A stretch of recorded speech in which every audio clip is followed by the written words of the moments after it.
বন্ধুরা, তো গরিবের ছেলে মনি আজকে আপনাদের সামনে একটা ছোট্ট নতুন ভিডিও নিয়ে আসলাম। এখন বাজে বিকেল 5:30।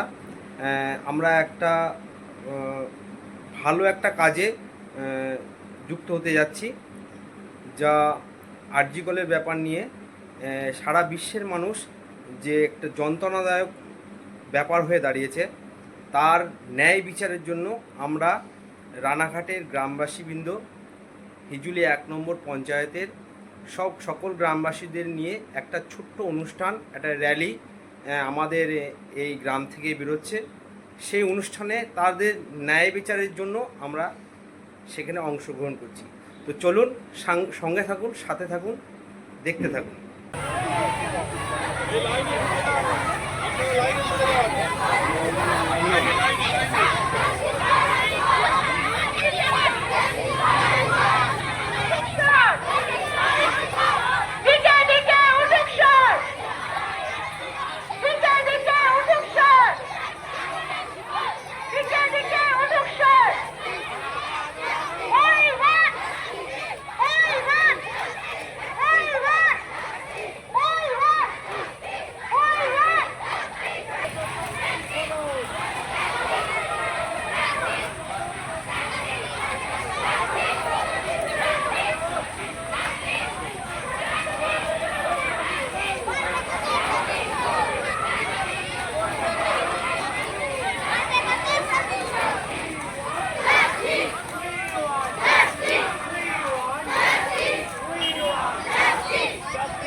দেখো বন্ধুরা, প্রচুর পরিমাণে র্যালিতে লোক হয়েছে ন্যায্য বিচারের আশায়। মৌমিতার সাথে যে ঘটনাটা ঘটেছে খুব দুঃখজনক। আগামী দিনের যেন এরকম না হয় তার জন্য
আমরা কিছুক্ষণ আগে র্যালির থেকে এইমাত্র বাড়িতে ফিরলাম। এখন বাজে 8:25। তা সব কিছুই ভালো মতন হলো। খুবভাবে সমাধান হবে মনে হয়, আশা করছি। এই বলে আমার ভিডিওটা আজকের মতন এখানেই সমাপ্ত করছি। সবাই ভালো থাকবেন, সুস্থ থাকবেন। আগামী দিন আপনাদের সাথে নতুন একটি ভিডিওতে আবার দেখা হবে।